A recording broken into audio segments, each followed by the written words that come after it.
আসসালামু আলাইকুম প্রিয় দর্শক, অন্য মঞ্চের আলাপ চাইতায় আপনাদের সকলকে আমন্ত্রণ জানাচ্ছি। আজ 28শে জানুয়ারি, আজ থেকে ঠিক 2 সপ্তাহের মাথায় আগামী 12ই ফেব্রুয়ারি বাংলাদেশে সাধারণ নির্বাচন।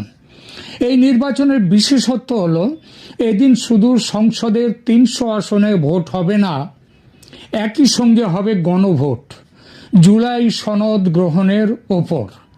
জুলাই সনদ গ্রহণের তীব্র সমর্থক হল অন্তর্বর্তী সরকার ও সেই সরকারের সবচেয়ে শক্তিশালী চালক যে জামাত, সে জামাত এবং এনসিপির জোট। বিএনপি দলের ভূমিকা স্পষ্ট নয়, তবে বিএনপি এই গণভোটের পক্ষে যে নয় সেটা হওয়াই স্বাভাবিক, কারণ ভোটে জিতে সংসদ দখল যদি করতে পারে তারা, এই গণভোটে জুলাই সনদ গৃহীত হলে তাদের জিতেও বহুবিধ বাধার সম্মুখীন হতে হবে। যেমন খবর পাচ্ছি, বিএনপির ভোটাররা ভোট কেন্দ্রে গিয়ে গণভোটের প্রশ্নে না ভোটে ছাপ মেরে চলে আসবে। আওয়ামী লীগ নির্বাচনের মাঠের বাইরে, তবে তারা যে গণভোটের পক্ষে নয় মানে বিপক্ষে সেটা স্বতঃসিদ্ধ। তাদের যারা ভোট কেন্দ্রে যাবেন তারা না ভোটে ছাপ মেরে চলে আসবেন, এটা বলে দেয়া যায়।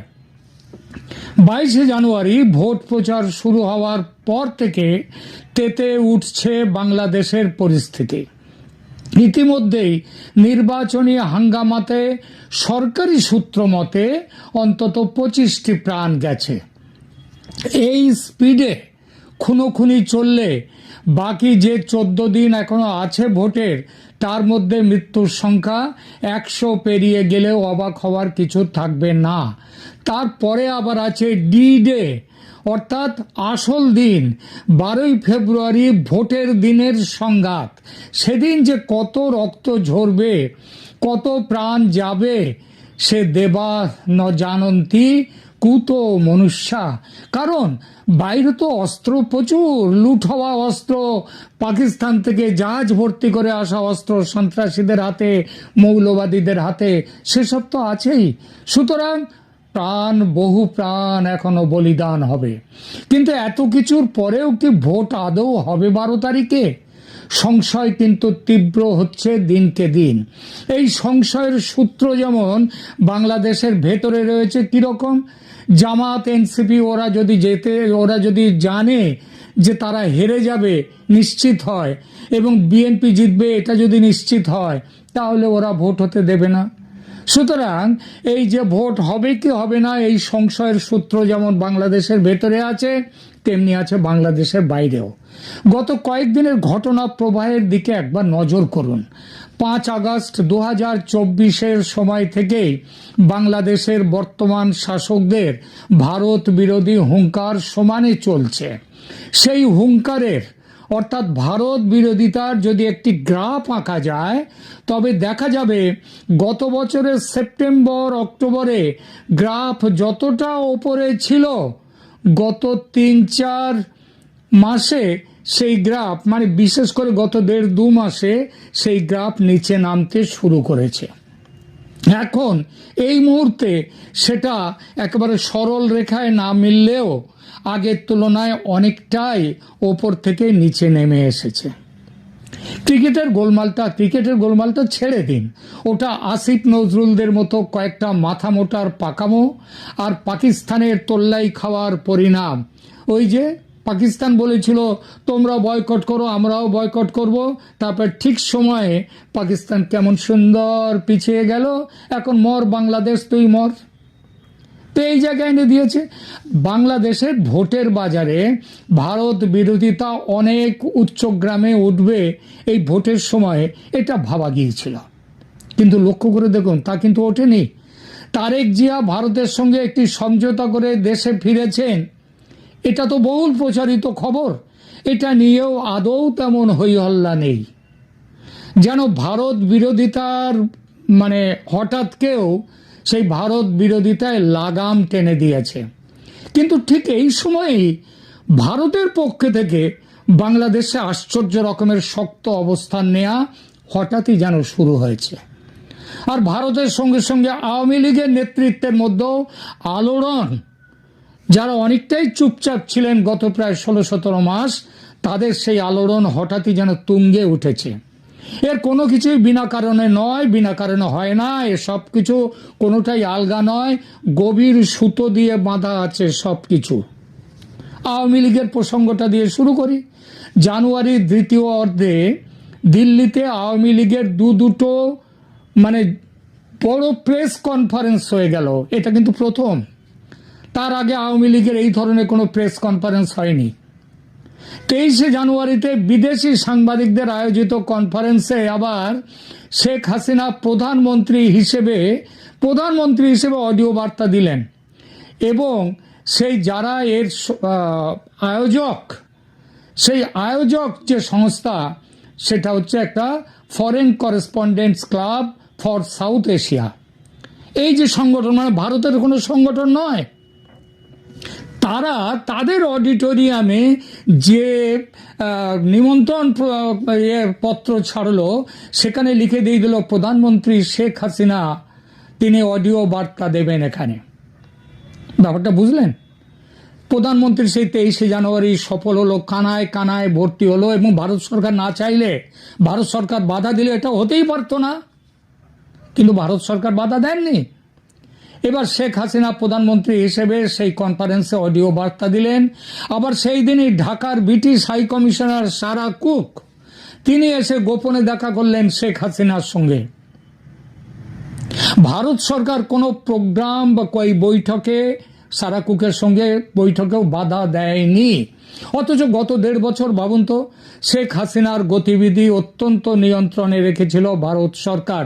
তার কিছুটা অনেকটাই ছিল নিরাপত্তাজনিত কারণ, সেটা ঠিকই, কিন্তু তাছাড়াও ভারত যেন অপেক্ষা করছিল, ঠিক সময়ের অপেক্ষা।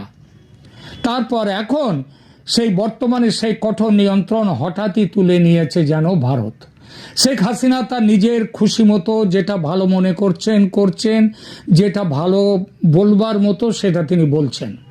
এই প্রসঙ্গে জি নিউজ নেটওয়ার্ক সংবাদ মাধ্যমে যে ইন্টারভিউ তিনি দিয়েছেন গতকাল, সেটাকে একটা বড়সড় বিগ বোম বললে ভুল বলা হবে না। কেন বিগ বোম বলছি? তার এসব কথা শুনলে মনে হবে যেন দেশে দ্রুত ফেরার ব্যাপারে তিনি একেবারে দৃঢ় নিশ্চিত হয়ে গেছেন। আজ থেকে 1 সপ্তাহ আগে আমি ঘোড়ার মুখের খবর উদ্ধৃত করে প্রধানমন্ত্রী হাসিনা ফেব্রুয়ারি-মার্চের মধ্যে দেশে ফিরবেন এই শিরোনামে একটি প্রতিবেদন করেছিলাম।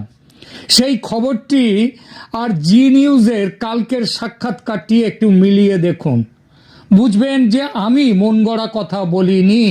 আর এটা শেখ হাসিনার মনের ইচ্ছা মাত্র নয়, এর পেছনে বাস্তবতার ব্যাকআপ আছে বলেই এতটা দৃঢ়তার সঙ্গে ফেরার কথা বলতে পারছেন তিনি।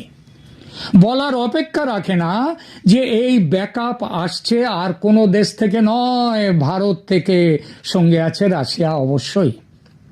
এবং কেবলমাত্র ভারত থেকে এই সংবাদটা শেখ হাসিনার কাছে আসার ফলেই শেখ হাসিনা এতটা তিনি সাহসী হয়ে গেছেন, নিশ্চিত হয়ে গেছেন যে তিনি বাংলাদেশে ফিরবেন, এবং এই ফেব্রুয়ারি-মার্চের মধ্যেই।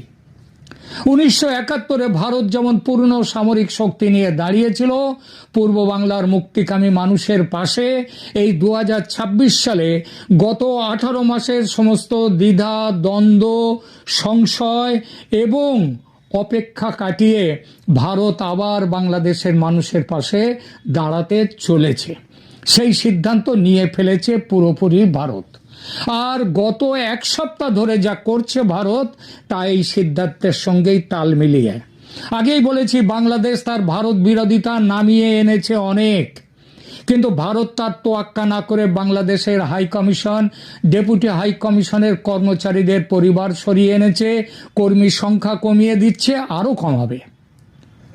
এর সঙ্গে আর একটি বড় ঘটনাও ঘটিয়েছে ভারত। সেটা হলো বাংলাদেশে রামপাল বিদ্যুৎ কেন্দ্র থেকে অত্যন্ত গোপনে 9 জন উচ্চস্তরের প্রকৌশলীকে তুলে নিয়ে এসেছে ভারত, সরিয়ে নিয়ে এসেছে। এর ফলে বিদ্যুৎ কেন্দ্রটি প্রায় বন্ধ হওয়ার মুখে, এ আর থাকবে না। রামপাল বিদ্যুৎ কেন্দ্র থেকে ভারতীয় প্রকৌশলীদের এই যে সংগোপনে চলে যাওয়া, এটা বাংলাদেশের জ্বালানি খাতের জন্য একটি বড় ধরনের সংকেত বা সিগন্যাল। বিদ্যুৎ এবং জ্বালানি হলো যে কোনো দেশের লাইফলাইন। এটি স্তব্ধ হওয়া মানে জনজীবন স্তব্ধ হয়ে পড়া। রামপাল তাপবিদ্যুৎ কেন্দ্রটি ভারত ও বাংলাদেশের যৌথ উদ্যোগে এনটিপিসি এবং বিপিডিবি বাংলাদেশ পাওয়ার ডেভেলপমেন্ট বোর্ডের পরিচালিত। উচ্চস্তরের প্রকৌশলীদের চলে যাওয়ার অর্থ হল প্ল্যান্টটির অপারেশনাল নিয়ন্ত্রণ ঝুঁকির মুখে পড়ে গেছে। এটা নিশ্চিতভাবেই ভারতের কৌশলগত চাপ।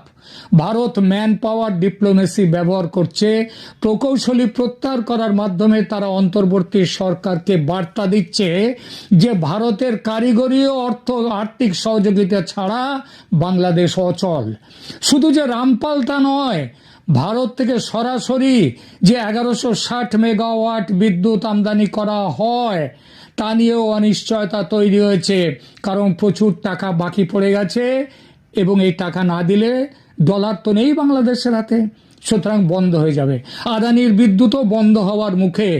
এর সঙ্গে ফ্রেন্ডশিপ পাইপলাইন দিয়ে যে জ্বালানি তেল যায় বাংলাদেশে, সেটাও আগামী 2-1 দিনের মধ্যে বন্ধ হয়ে যাবে। এর একটাই উদ্দেশ্য, ভারত বাংলাদেশের জনজীবন স্তব্ধ করতে চায়। কেন? কারণ ভারত সরাসরি যুদ্ধ বা দখলদারিত্বের চেয়ে স্ট্র্যাটেজিক প্যারালিসিস বা কৌশলগত স্থবিরতা তৈরি করার দিকে বেশি ঝুঁকছে। যদি বিদ্যুৎ বিভ্রাট, নিত্যপণ্যের অভাব এবং অর্থনৈতিক অস্থিরতা চরম পর্যায়ে পৌঁছয়, তবে সাধারণ মানুষের মধ্যে বর্তমান সরকারের প্রতি ঘৃণা ও অসন্তোষ আরও বাড়বে। ভারত সম্ভবত সেই পরিস্থিতির অপেক্ষা করছে যেখানে জনগণ নিজেই পরিবর্তন চেয়ে রাস্তায় নামবে। অবরোধের ছায়া, দূতাবাসের কর্মী সংকোচন এবং প্রকৌশলী প্রত্যাহার মূলত একটি সফট ব্লকেড বা অলিখিত অবরোধের প্রাথমিক ধাপ। কিন্তু গত 16-17 মাসে তো ভারত এতটা অ্যাগ্রেসিভ ছিল না। তাহলে এখন কেন? কারণ এই 12ই ফেব্রুয়ারির নির্বাচন। ভারত চেয়েছিল একটি অবাধ, সুষ্ঠু, সব রাজনৈতিক দলের অংশগ্রহণের মাধ্যমে তৈরি হোক একটি সরকার। বাংলাদেশ তাতে কর্ণপাত করেনি। আমেরিকা ও পশ্চিমের দেশগুলোর ষড়যন্ত্রে জামাতের উগ্র ধর্মীয় সরকার প্রতিষ্ঠার সিদ্ধান্ত নিয়েছে পশ্চিমী দুনিয়া, আমেরিকা। এই পরিস্থিতি ভারতকে বাধ্য করেছে একটা ড্রাস্টিক অ্যাকশন নিতে। আমি বহুদিন ধরে বলে আসছি, সামরিক অভিযান ভারতের ফাইনাল অপশন, একদম চূড়ান্ত। তার আগে অবধি সমস্ত অপশনগুলো তারা দেখে নেবে। তার আগে জনজীবন পুরোপুরি স্তব্ধ করে দেওয়ার এই প্রক্রিয়া, আর সেটা ভারত করবে 12ই ফেব্রুয়ারির ভোটের আগেই। 12ই ফেব্রুয়ারি নির্বাচনের জন্য যে পরিবেশ প্রয়োজন, বর্তমান পরিস্থিতিতে তা ক্রমেই ঘোলাটে হচ্ছে। জ্বালানি সংকট এবং কূটনৈতিক টানাপোড়েনের মধ্যে একটি জাতীয় নির্বাচন আয়োজন করা অত্যন্ত কঠিন। যদি বিদ্যুৎ না থাকে এবং জনজীবন স্তব্ধ থাকে, তবে ভোটারদের উপস্থিতি এবং ভোট কেন্দ্রের নিরাপত্তা নিশ্চিত করা দুষ্কর। নির্বাচন তাই স্থগিত হওয়ার সম্ভাবনা আছে। রাজনৈতিক মহলে জল্পনা চলছে যে যদি নিরাপত্তা পরিস্থিতি এবং অর্থনৈতিক সংকট নিয়ন্ত্রণ না করা যায়, তবে অন্তর্বর্তী সরকার নির্বাচন পিছিয়ে দিতে বাধ্য হবে। ভারত এই অনিশ্চয়তাকেই ত্বরান্বিত করতে চাইছে, যাতে তাদের পছন্দের সমীকরণগুলো মেলানোর সময় পাওয়া যায়, যাতে কোনো নিরপেক্ষ তদারকি সরকার এসে আওয়ামী লীগের ওপর থেকে নিষেধাজ্ঞা তুলে নিতে পারে, নির্বাচনের দিন নতুন করে ধার্য করতে পারে এবং ফ্রি, ফেয়ার ও ইনক্লুসিভ নির্বাচনের ব্যবস্থা করতে পারে। সেই পথেই এগোচ্ছে ভারত। আসসালামু আলাইকুম। নির্বাচনের আছে মাত্র হাতে গোনা 15 দিন, তারপরও ইউনূস সরকার একের পর এক বিতর্কিত এবং বড় বড় সব পদক্ষেপ নিয়ে যাচ্ছে। কেন? কি কারণে? উদ্দেশ্যটা কি?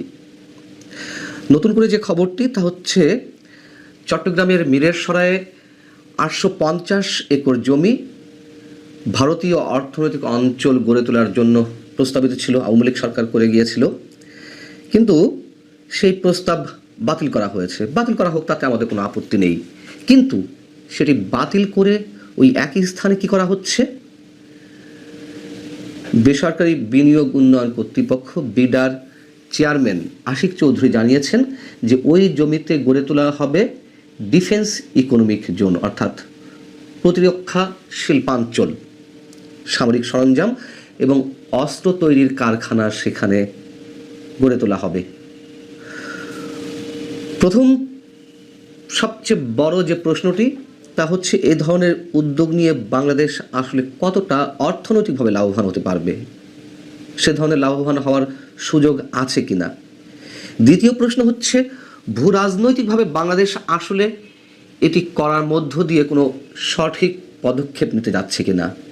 তৃতীয় কথা হচ্ছে যেটি স্পর্শকাতর প্রশ্ন, যে আমাদের সশস্ত্র বাহিনী এর সঙ্গে জড়িত কিনা, তাদের সম্মতি নেওয়া হয়েছে কিনা, বা তারা এইসব বিষয়ে কিছু জানে কিনা।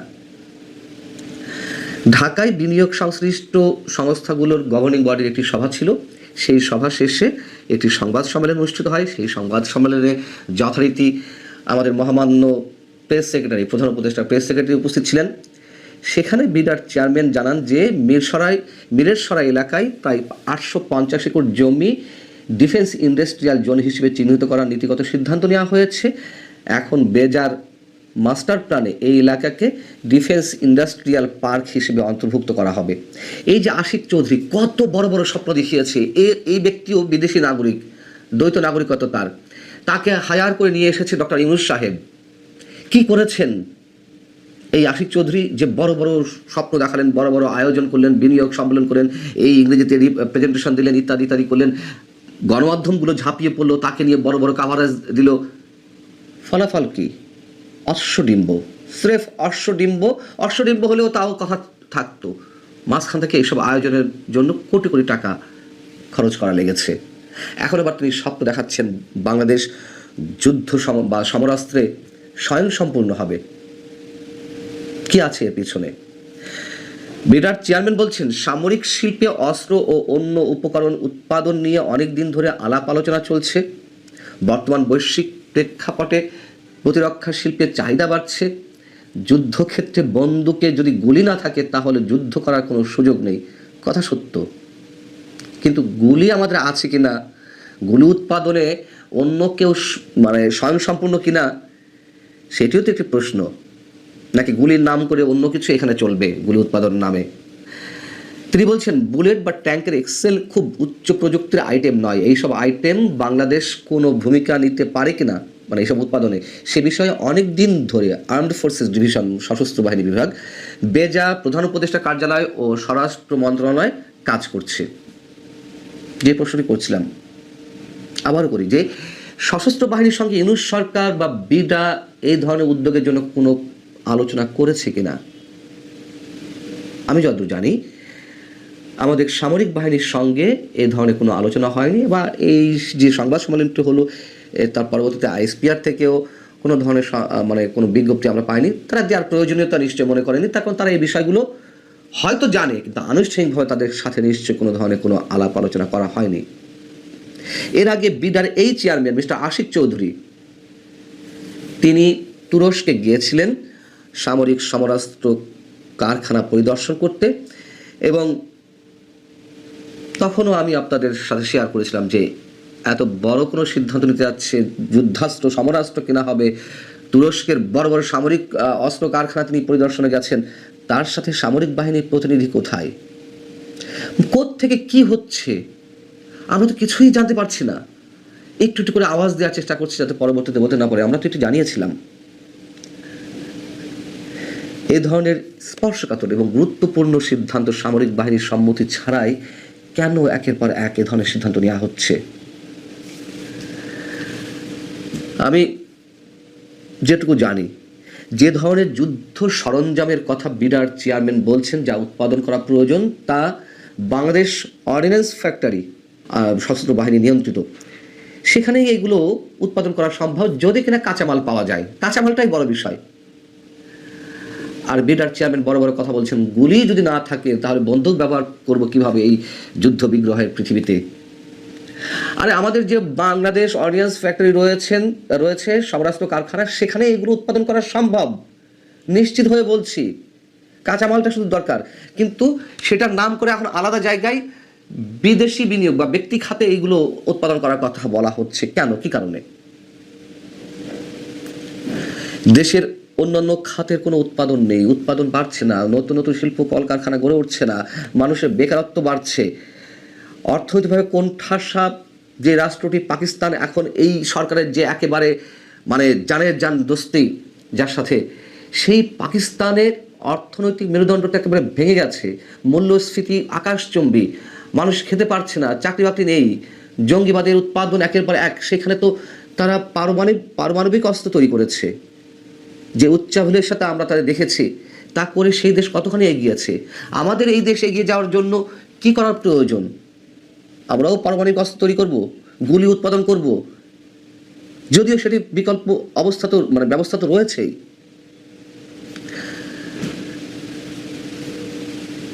প্রশ্ন হচ্ছে যে কেন এই ধরনের উদ্যোগ নেওয়া হচ্ছে। ছোট করে বলি, আমরা তো অনেকেই জানি যে নতুন এক জোটের সন্ধান পেয়েছে এদেশের একটি বিশেষ শক্তি, তুরস্ক, পাকিস্তান, চায়না, এবং তাদের বিভিন্ন ধরনের উৎসাহে, ইন্ধনে এদেশে অনেক কিছু চলছে। উগ্রবাদিতার জন্ম হচ্ছে, এখন অস্ত্রের ঝনঝনানির আওয়াজ দিচ্ছে অনেকে। এই তুরস্ক থেকে সেনাবাহিনীর তো তুরস্ক এবং চায়না থেকে ড্রোন কেনার জন্য উদ্যোগী হয়েছে। ড্রোনটা দরকার, সেনাবাহিনীর মধ্যে কোনো লুকোচুরি নেই, তারা সেটি জানিয়েছেও। কিন্তু সরকারের সব কিছুতেই লুকোচুরি। কেমন লুকোচুরি? ধরুন অথবা আগে থেকেই অ্যাডভান্স এসব দায়িত্ব এসব সিদ্ধান্ত গ্রহণের বেলায় তারা পারদর্শী। সাংবাদিকদের ওই সংবাদ সম্মেলনের প্রশ্ন ছিল যে ডিফেন্স ইন্ডাস্ট্রিয়াল জোনে বছরে কি পরিমাণ পণ্য উৎপাদন ও রপ্তানি হবে, কোন দেশ আমদানি করবে, নতুন সরকার এলে এই প্রকল্প চালু রাখবে কিনা। কোনো প্রশ্নের উত্তর দিতে পারেনি যে বিডার চেয়ারম্যান মিস্টার আশিক চৌধুরী, অর্থাৎ মোহাম্মদ ইউনূসের রিপ্রেজেন্টেটিভ।